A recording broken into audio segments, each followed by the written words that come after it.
Assalamualaikum warahmatullahi wabarakatuh. Perkenalkan, nama saya Aulia Putri Saiganta dengan NIM 184490035 dari program studi Rekayasa Instrumentasi dan Otomasi.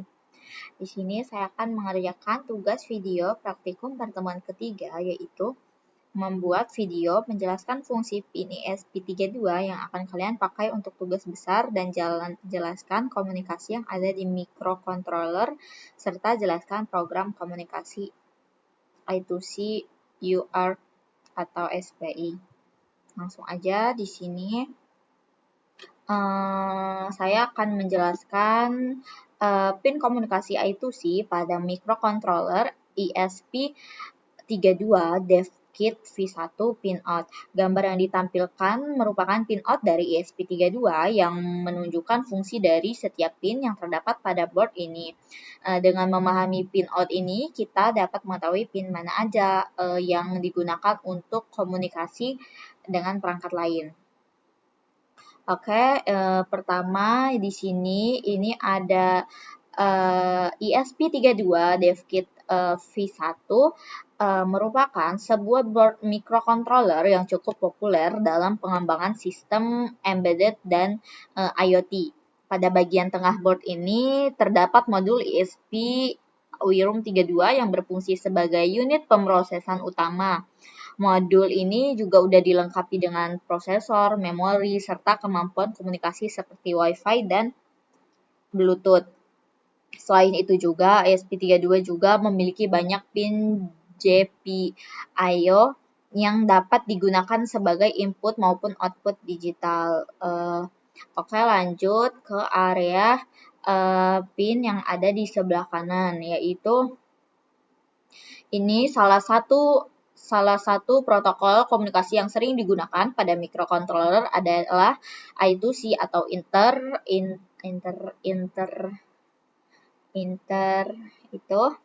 I2C juga merupakan protokol komunikasi serial yang dirancang untuk menghubungkan microcontroller dengan berbagai perangkat periferal seperti sensor, modul RTC, LCD, dan masih banyak lainnya. Keunggulannya juga dari komunikasi I2C itu adalah membutuhkan 2 jalur komunikasi buat menghubungkan beberapa perangkat sekaligus. Lalu di sini ada pin GPO22 SCL. Nah, pada ESP32 DevKit V1 pin yang umum digunakan itu pin GPO22 yang berfungsi sebagai SCL atau serial clock. Pin ini digunakan untuk menghasilkan sinyal clock yang berfungsi untuk mengatur timing atau sinkronisasi komunikasi antara microcontroller dengan perangkat yang terhubung. Adanya sinyal clock ini, proses pengiriman dan penerimaan data dapat berlangsung secara teratur.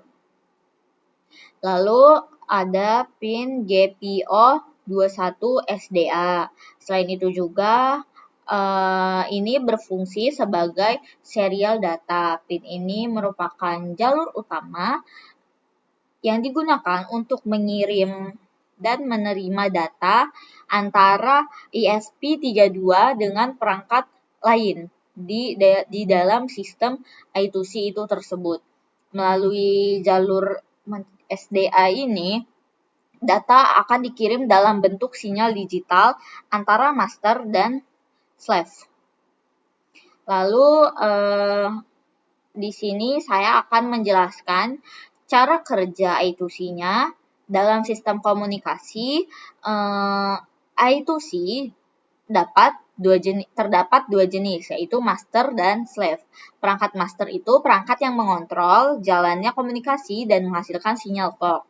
Sedangkan perangkat slave adalah perangkat yang menerima dan merespon perintah dari si master. Pada umumnya itu, di dalam sebuah sistem berbasis ESP32, microcontroller berperannya itu sebagai master, sedangkan perangkat yang seperti sensor atau modul-modul lainnya itu bertindak sebagai slave.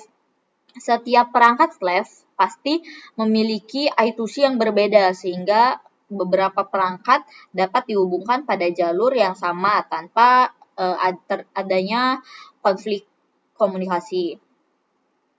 Lalu nih di sini komunikasi I2C pada ESP32 itu sering digunakan dalam berbagai aplikasi praktikum di elektronika.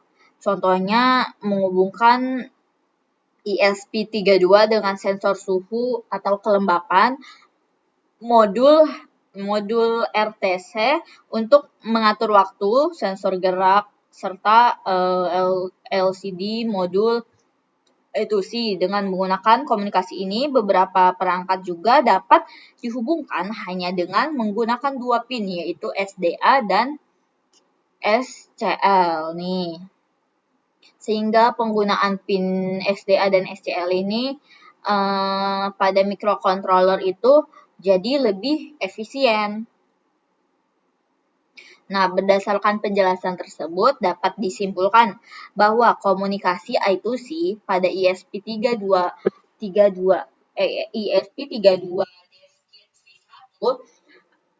menggunakan dua jalur utama, yaitu GPO22 sebagai SCL atau serial clock dan GPO21 sebagai SDA atau serial data. Kedua pin ini memungkinkan ESP32 untuk berkomunikasi dengan cara berbagai perangkat eksternal secara efisien menggunakan hanya dua jalur komunikasi. Sekian penjelasan dari saya ucapkan terima kasih. Wassalamualaikum warahmatullahi wabarakatuh.